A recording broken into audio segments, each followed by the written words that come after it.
gloves on. That's a little weird. I didn't recognize you there.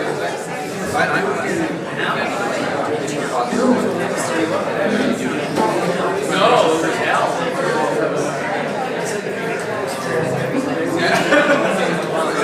You're not the first to ask.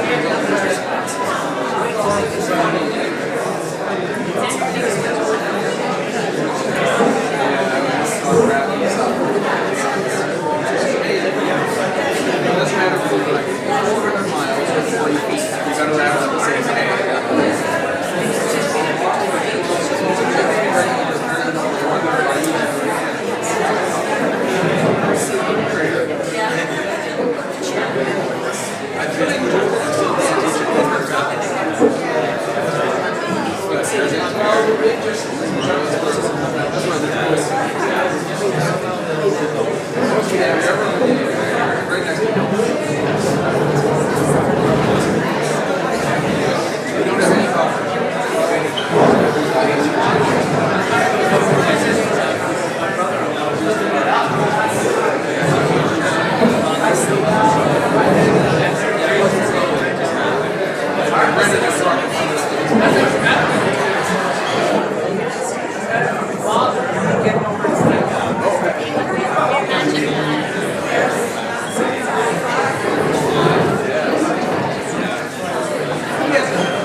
seconds.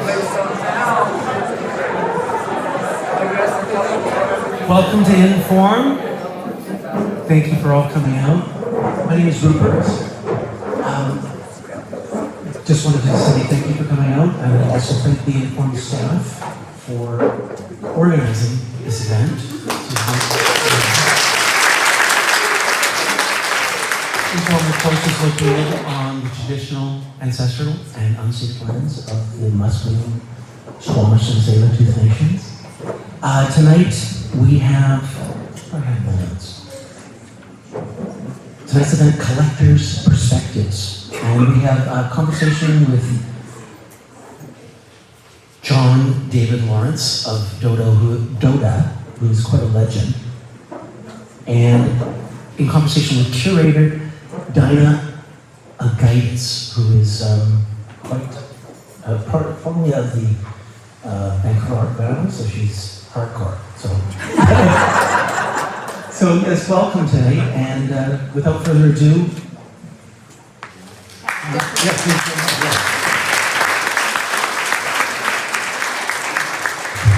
Hi everyone, welcome and bienvenue, and thank you for joining us tonight for the Collector's Perspective conversation.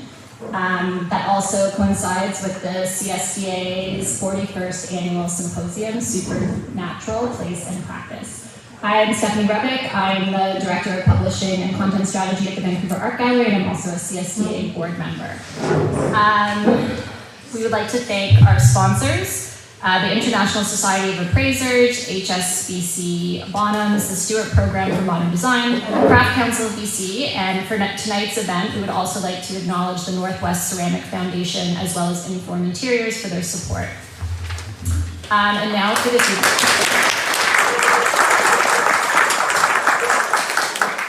evening's conversation, I am thrilled to introduce our esteemed panelists, Dinah Agaitis, who I had the pleasure of working with for more than 12 years at the Vancouver Art Gallery.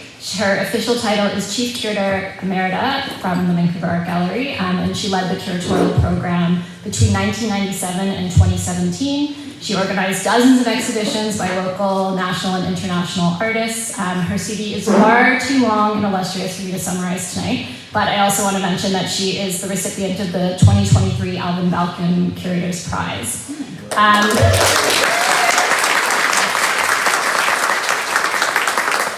One of the last projects that Dinah did at the VAG was Modern in the Making, Post-War Craft and Design in British Columbia, which I had the pleasure of working with her closely and our other co-curator, Alan Collier, on. And it was during the process, the very, very lengthy research process for that project that she really first was introduced to John David Lawrence and his incredible unrivaled collection of BC ceramics. So John David Lawrence was raised in Westminster, Vermont. From an early age, he was interested in the world around him. He was a musical prodigy. He studied at the School of Fine Arts at Boston University, majoring in voice. He continued his training at the Quadrivium Center for the Performance of Medieval and Renaissance Music and specialized in voice and period wind instruments. In due course, he was drawn to the exciting center of San Francisco, and after several years in California, he made his way up the Pacific Coast, and in 1980, he settled in Vancouver, where he played the saxophone to make a living, and started collecting, buying, and selling at antique and collectible shows. He opened Judah Antiques in 1999, where his sharp eye and broad interests in the aesthetic and cultural implications of human-made things, he became known as a dealer of integrity and wide-ranging knowledge and a collector of the first order. I don't know, if you haven't had a chance to head to his store, it really is a once-in-a-lifetime opportunity. It's absolutely filled to the brim with ceramics and jewelry and design and art, and there's something incredible to see around every corner. So I highly recommend you stop by if you haven't yet. Please note that there will be time for questions at the conclusion of the conversation. And now I would like to turn it over to Dinah and John.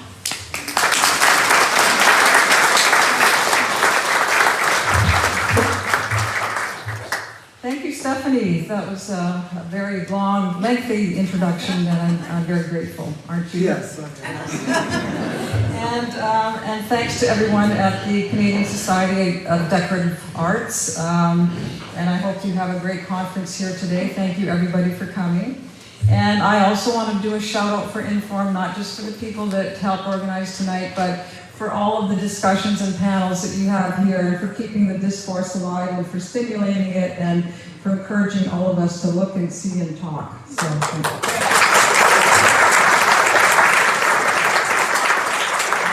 And I want to thank my friend David Carlin, who didn't only help, he packed up all of this funding and carried it all over here. And he's also going to play drama tonight. My first visit to see John David's collection with Alan Collier, and here's the catalog, a bit of self-promotion. It was remarkable when we were doing the research to first hear about your collection, John, and then to see it. I was awestruck when we walked into a one-bedroom apartment that is filled from floor to ceiling on every shelf and every surface with extraordinary pots that you see just a sampling of here. I was impressed not only with the magnitude of your collection. You have about 1,400 works at this point, pots precisely, that are lovingly displayed, but I was also really impressed by your focus. That you were focusing on mostly on pots, mostly on BC art, and mostly on really extraordinary objects of the 20th century. That's right. Yeah. So we will talk about each one of these pieces that we brought up here. But first I'll begin by asking a question like, when did you become a collector? 70 years ago. When I was about 5 years old. And I've always collected something. So, whatever was available in those early years, marbles, matchbooks, bubblegum cards, whatever. And then on to stamps and some old books, because of the look, I never read them. And then for many years I collected experiences. And then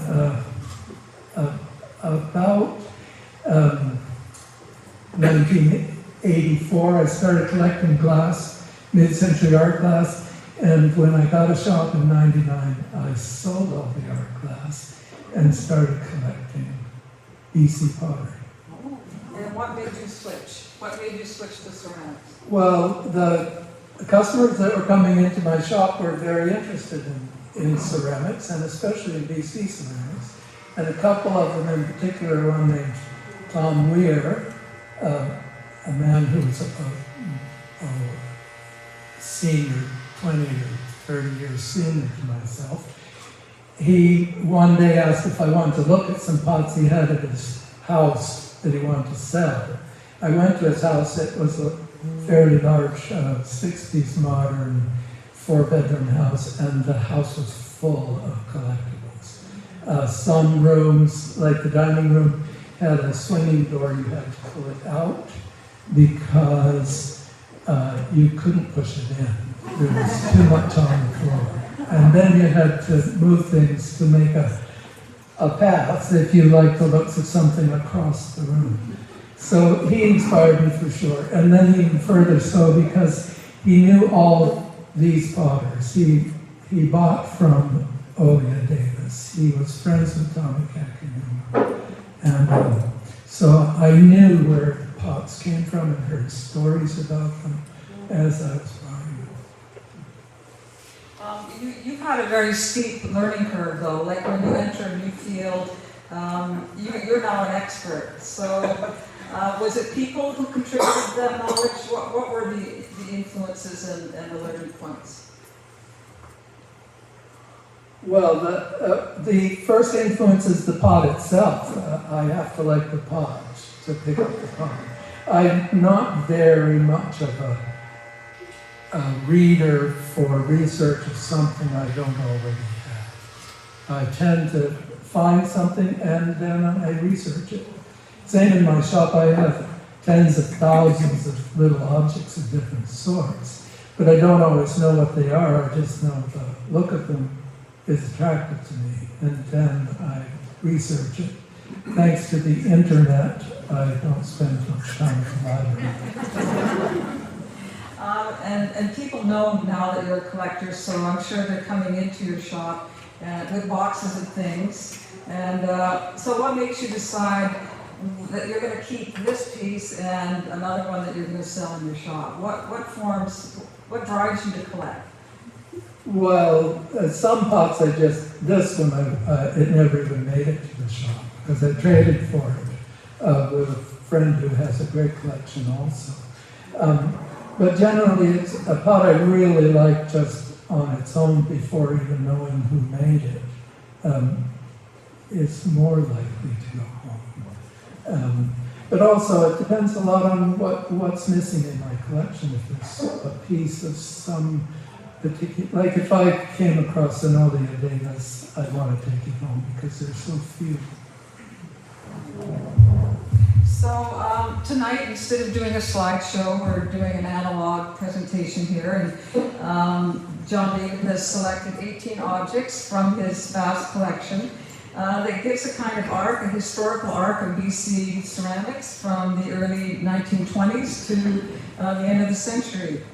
And so we will talk through each one of these. But one thing at the outset that I do have to say is that the development of studio pottery here in BC is the result of colonialism. There were no indigenous traditions in these lands of using clay, like there are, for example, in the American Southwest. So it was the Europeans who studied in Europe and brought their traditions here.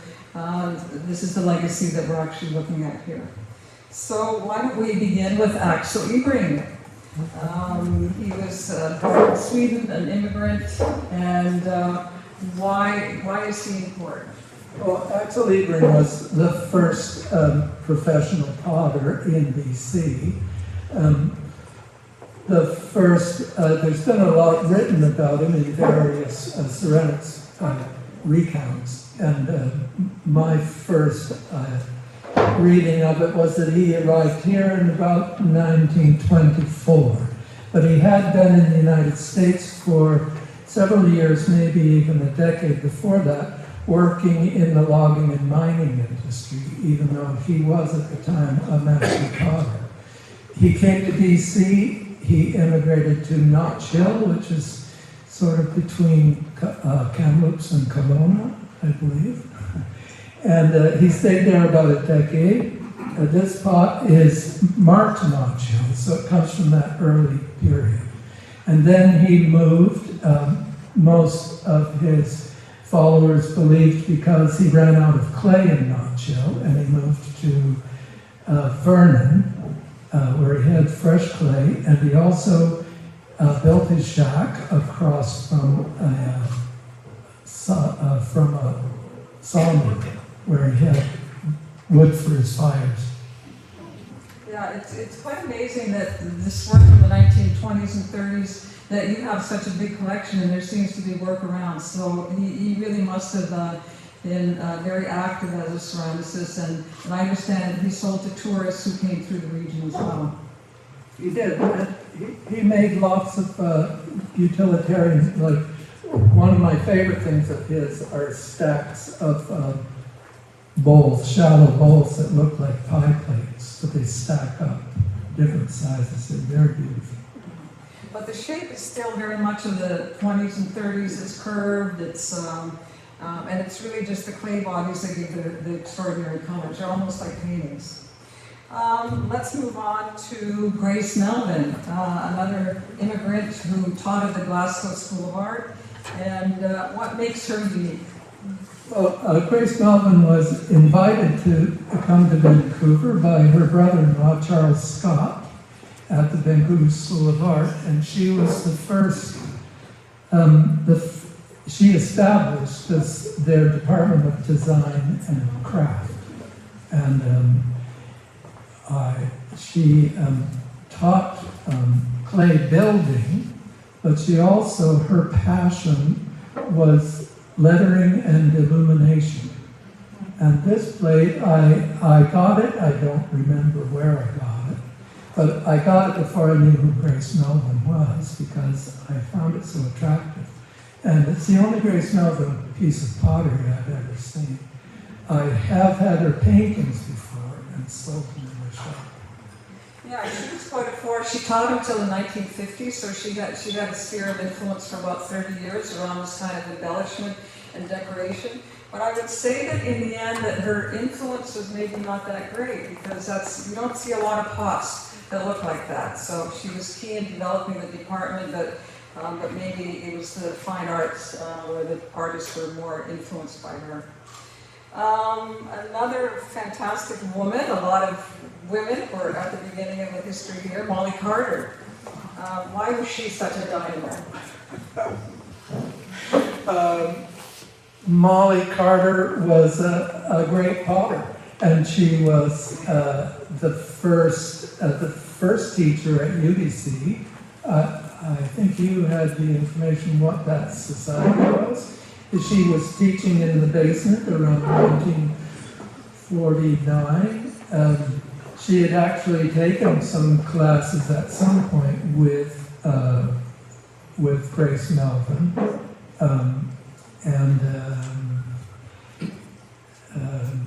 I got this particular pot from David, who was holding it. It was a gift. And it was a gift at a particular time, which was when Dinah and Alan had started coming to my place several times to look at pottery and discuss it.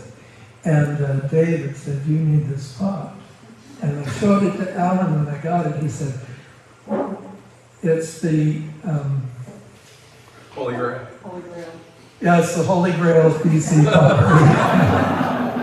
Yeah, the other thing is that she studied ceramics with Edith Heath in San Francisco. And if you look at that, there's a very simple quality to it that Edith Heath also brought to the West Coast. Edith, of course, at Molly's invitation, came and taught some workshops here and was very influential. And it dings like a bell. And Molly was also part of the Design and Living Group, which was ultimately, they organized a big Design and Living exhibition at the Vancouver Art Gallery, which broke all records and was really an important post-war moment to recognize the enthusiasm and the embrace of international design, modern design here in Vancouver. Not only in architecture, but in ceramics and design and fashion and everything. So a key figure.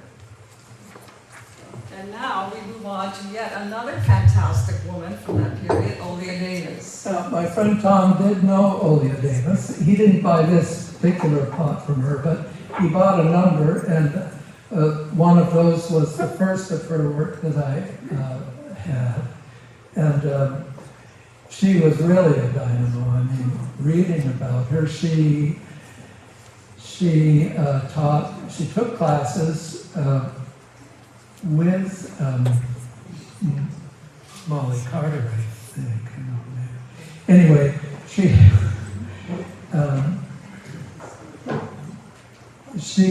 was instrumental in establishing the pottery hut at UBC.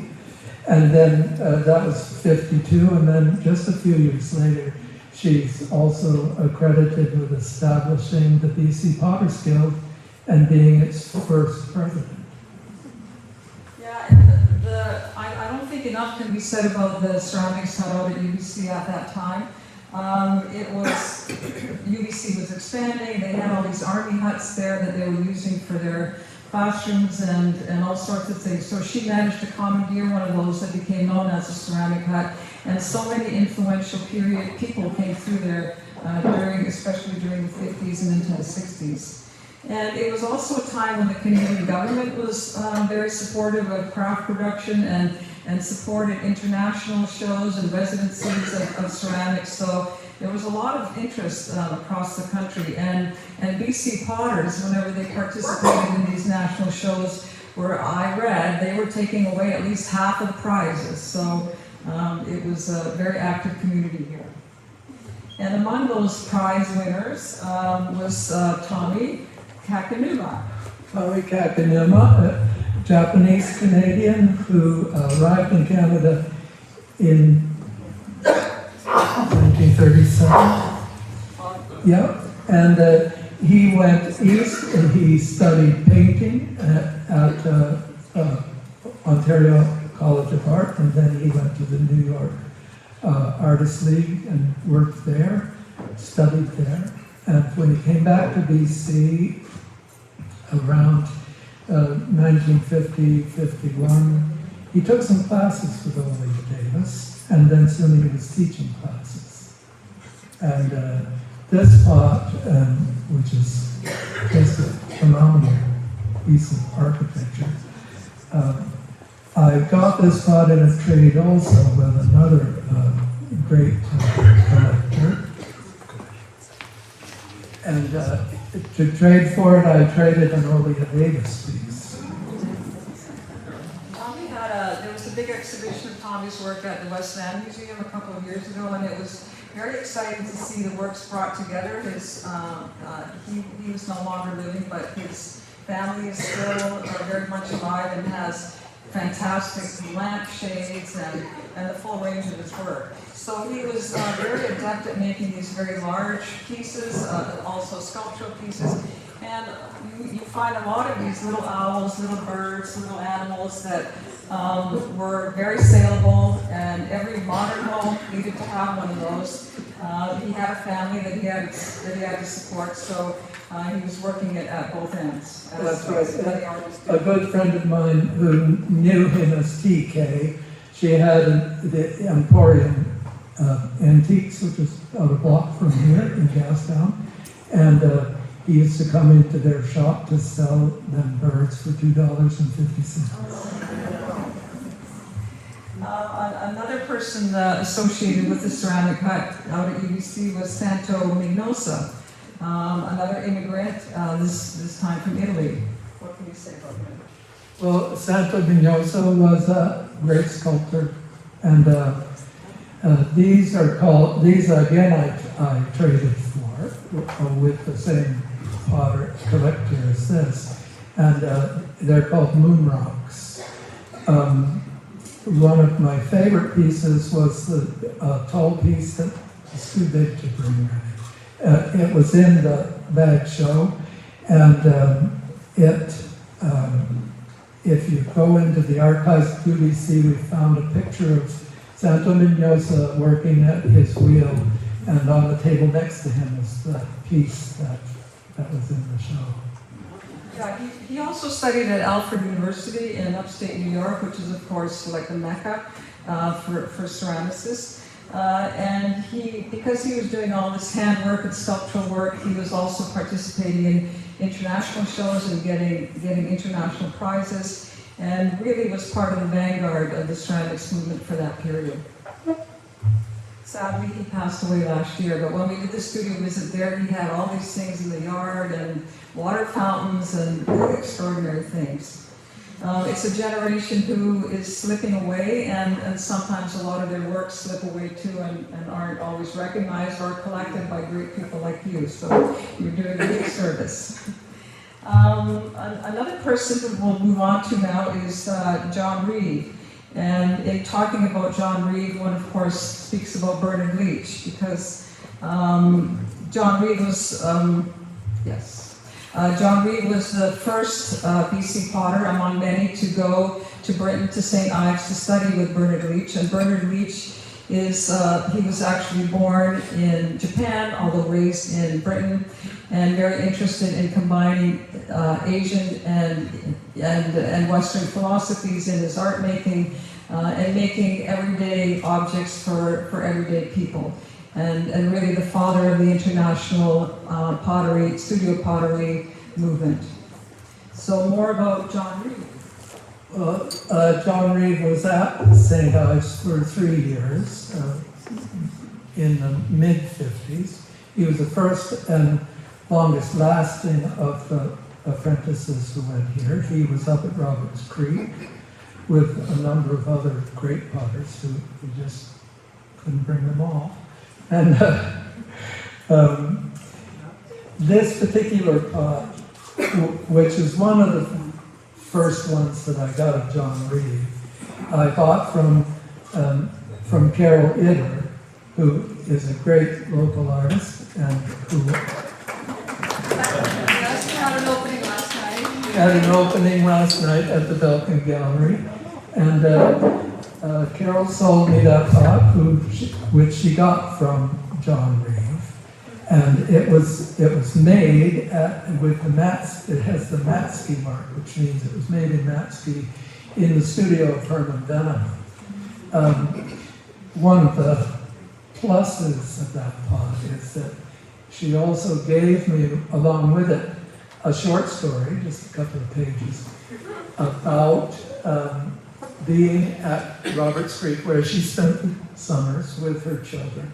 And the mothers and the children were out fixing their lunch, half naked, and etc.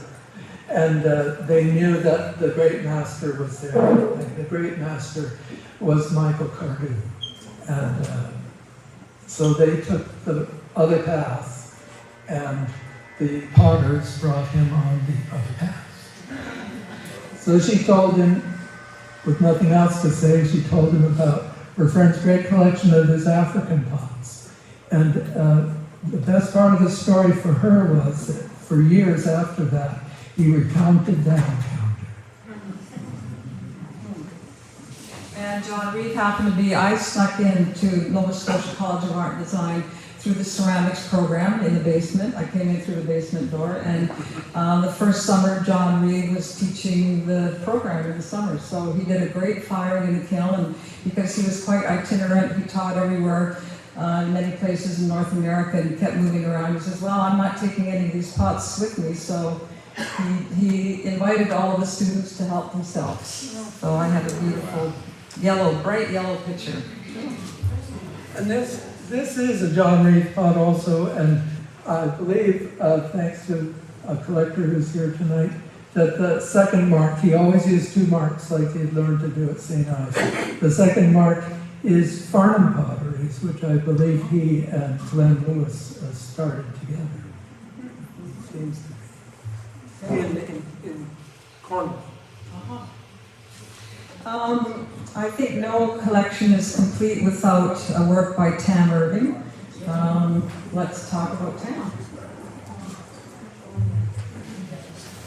This pot has Tam's name, Tam, written on the bottom, and it dates it to the 60s, approximately 1967. It's the pot that I wasn't sure I even liked it when I first got it years ago, and I've come to like it, definitely. Tam Irving was a chemist who worked with Shell Oil to begin with, and I think that interest in chemistry also must have helped in creating his own glazes from local materials and his own clays as well that he dug up locally. He started a studio in West Vancouver, and he trained many people like Ron Malice, who continues to make pots around here.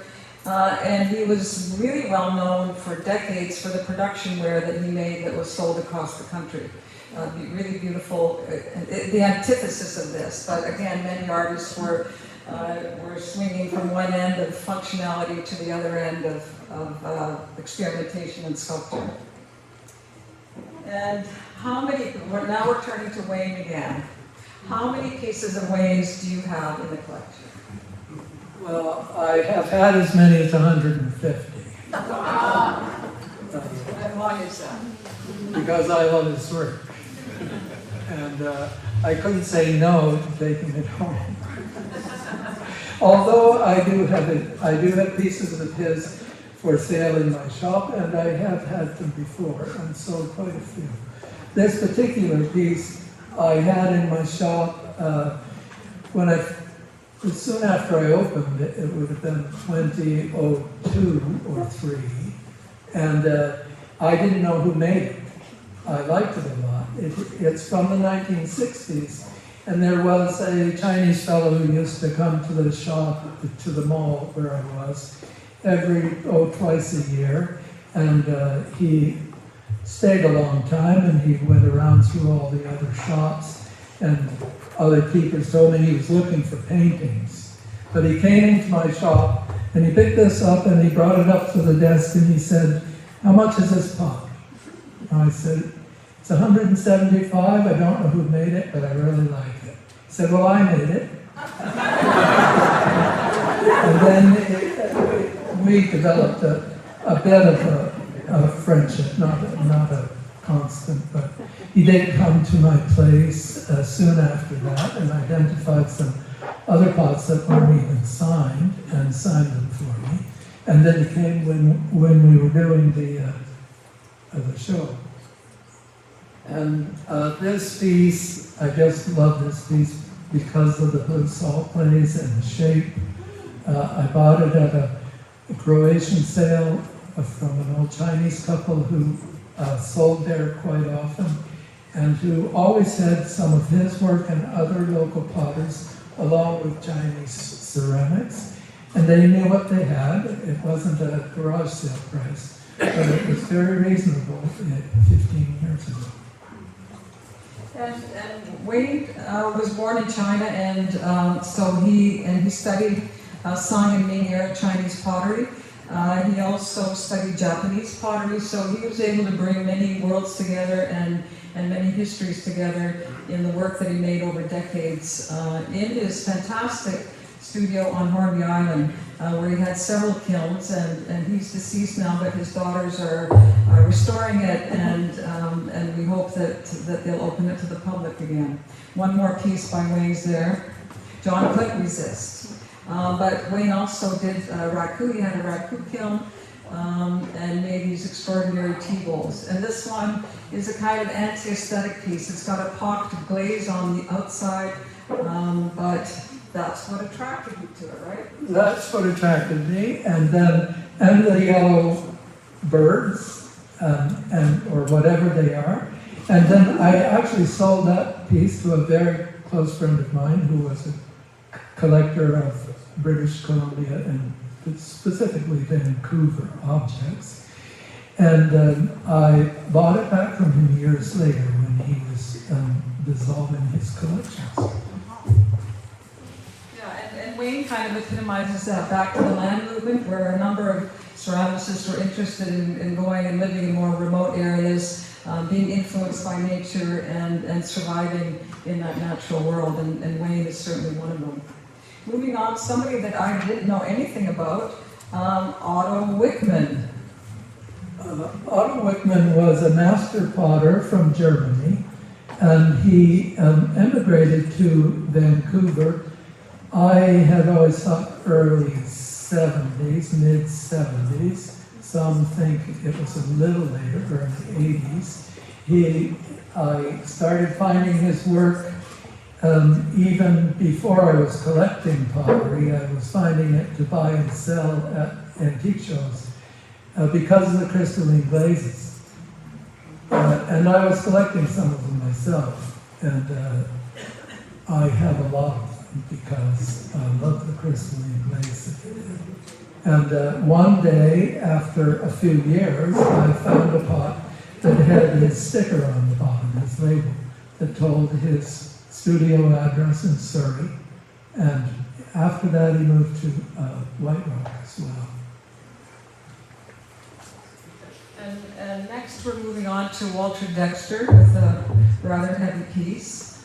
So thank you, Dana. And Carol Saveston is in the front row, and she was a very good friend of Walter's. So let's hear more about Walter and why he was so influential. Walter was from Calgary, and he worked with Luke Lindo, who's one of Canada's great potters, and he and Luke Lindo's other apprentices and production workers. He was a production worker at that time. When Luke Lindo left his studio around 1958, they took it over, and it was Ceramic Arts Calgary.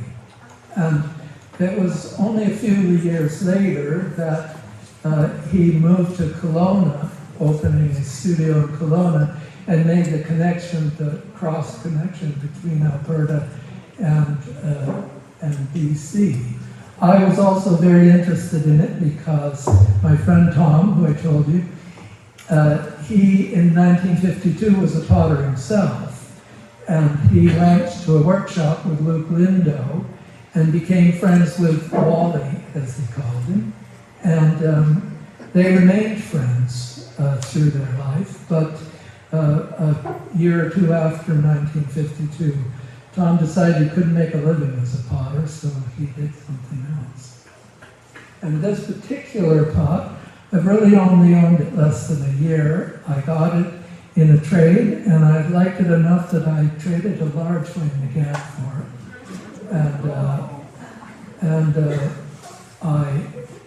I like, first of all, just the basic design, the shape, but also the fact that it's dated on the bottom. I think the date is 86. And with those flat shoulders, it's leading up to Walter's final and most sought-after series of work, which are the torso busts. Handbill, yes. Yeah.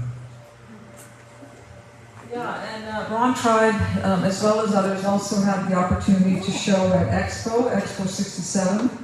Oh no, sorry, I meant to say Walter. Okay, well, yeah, Wally, talking about Walter, Expo 67, an important moment again for Canadian ceramics, BC ceramics to be featured in a government-sponsored way.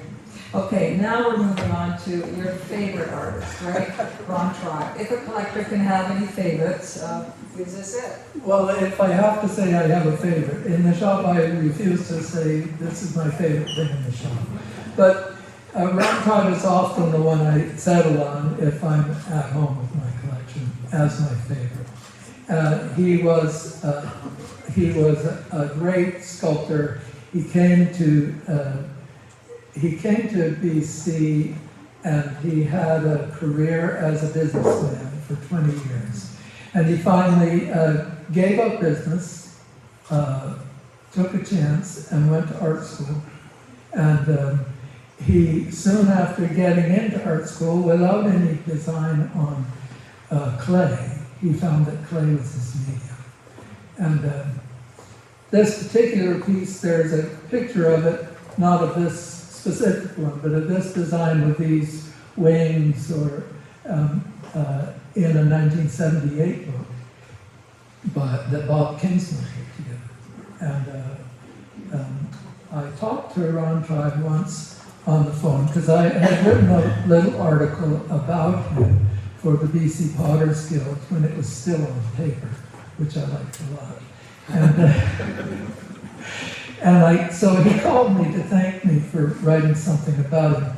And so we had a really nice chat. And so I asked him what his mark represented, because it's a punch, but it doesn't have letters. And he said, it's the punch of the ring that my father gave me. And he said he would come and visit when he got to town next, but he never did get to town again. Yeah, the work is very sleek. This is an example of a small piece. The other pieces that John has are quite large, always very sculptural, influenced also perhaps by architecture, and some Scandinavian design as well.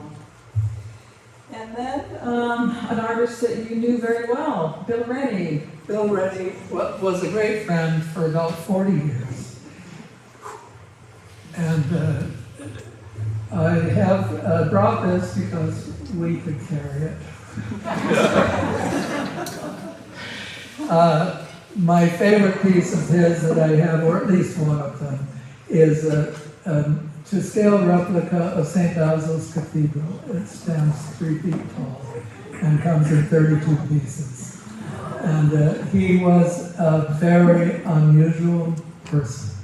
A great sculptor. He said he was his influence was history and architecture, and especially he loved Byzantine architecture. But other things too. His last bodies of work were very much like pagodas and thatched buildings. They were beautiful, very beautiful. And he was included in that terrific show of ceramics that Carol made at the Museum of Anthropology a couple of years ago. Yes, this piece was in it. And I also knew him when I was at Emily Carr, and he was a real activist. He would fight for artist rights. He was interested in the Artist Run Center movement. He was an ally of yours. I'm quite a big Maltine, who ran Grunt Gallery for many years. And he was also an advocate for artist housing, for gay rights, for a lot of really important issues. So we miss his dynamism and, as you said, his unfiltered remarks. And the St. Basil's, speaking of the Grunt Gallery, when he made the St. Basil's as a commission for some customer in California, it was so huge, and it fell through anyway, whatever. And the Grunt Gallery showed it, I believe it was called Surrey Metal Show. And it was on a big plinth in the middle of the room. And Bill saw me walking around and around and around it. And he came by, he said, well, why don't you buy it? And I said, oh, I can't afford it, Bill. He said, well, you could take a mortgage.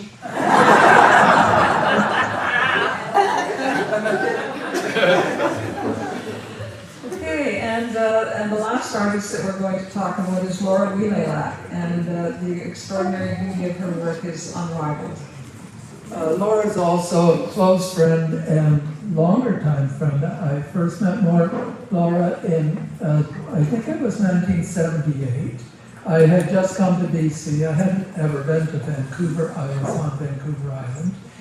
And friends I'd made there said, we're going out to Soup today. We're going to meet our friend Laura.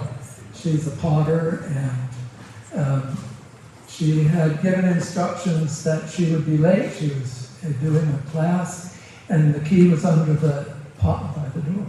So we went in, we almost immediately broke a pot.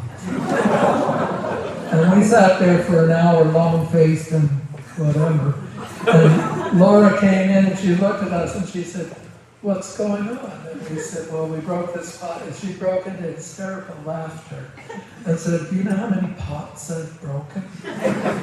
Anyway, this particular pot was inspired during her 5 years. I don't think she made it there, but she started doing these pots after living in Hawaii for 5 years. And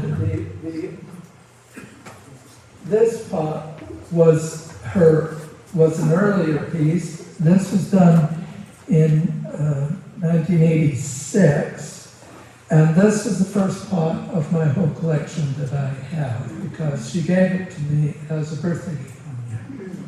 And she called it a ladybug pot. She's inscribed ladybugs. You could carry that. Okay. She's inscribed ladybugs on it, but it's very much in the tradition of the Ola from the Southwest. And Laura had at least 2 single-person shows at the National Gallery, Native Gallery in Santa Fe, where she met Bluecorn, who's a very well-known, I think Navajo, but I'm not sure of that, potter. Laura herself is Salish, but she always emphasizes that she's not a Salish potter, she's a Salish woman who makes pots. And she pit fires most of these, which is a very distinct process, very different from everything else that you're looking at that is either wood-fired or kiln-fired by gas or with salt and other things. With the pit firing, you really just dig a hole and you put in sawdust and other things that smolder, and as the oxygen gets reduced, it makes the various patterns that you can never guess what will happen. It's always the kiln gods, as they say, that leave their marks. And I've seen her open one of those once. It was very exciting. So that takes us through the 20th century into today. And I thought that I would bring along a little pot that I received recently from my own tiny little collection. So a little tiny pot from my own collection. And this is made by Nina Totino, who's a local painter. And in the last years, there has been, I think maybe you should circulate this. It's a delightful thing. It has absolutely no function, but it looks like a fantastic pot. made in miniature. It's got a hole in the front, so it's completely useless other than for aesthetic purposes. But I think in the last number of years, the larger art world has been very interested in craft practices, in ceramics and weaving and other things, and people like Nina and many others. Mifanwe, you're here. Renee, lots of artists are exploring this wonderful material of clay. So it's really great to see. So every one of these pots tells a story. Your whole collection tells many stories of what happened here in British Columbia and the associations that occurred across provinces and across borders. And you have been pretty much a one-person institution in bringing all of this together. It's pretty massive, the kinds of stories that can be told out of it. And of course, storytelling has always been the domain of museums. And I'm wondering about the legacy of your collection, what your thoughts are about that, and where you might see it in various bits ending up in years to come. Well, I've been loaning pieces of it to gallery and museum shows. It does happen quite a number of times, and even in other parts of the country. I see certainly continuing that practice and putting together small to medium-sized collections, and I'm not really sure what that means compared to 1,500 pieces. But small to medium-sized collections to go to specific places that will show it properly and increase the number of people who get to see it. The other part of it, do you give it away, is a constant struggle, because it's the struggle of giving it away. But if it's properly seen, it's a good place to be.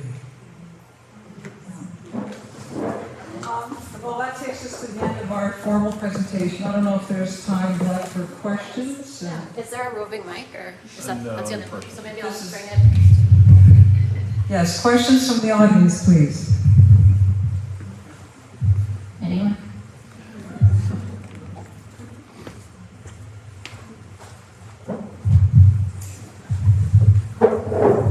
That John Reeve pot, I think from Carolina, the square one, that looks exactly like an ashtray from Massey College, and I'm wondering if that's its provenance. Ron Tom commissioned John Reeve to make all the ashtrays custom for the college, and they were in every student's room, and 90% of them were gone by the end of the first year. This is the one from Carolina, and it might be. I'm not positive about. This weighs a ton, by the way. I don't know how they could have stolen it. It's the lidded pot that I got from Carol Ibbott. This one I wasn't sure what the mark was, and I'm still not sure, though there's a good chance it came back with him from the UK.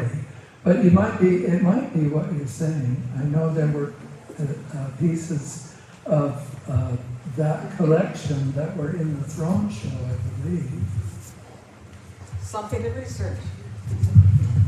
Any other questions for John or Diana? David, you were going to ask a really tough one. No, I was not.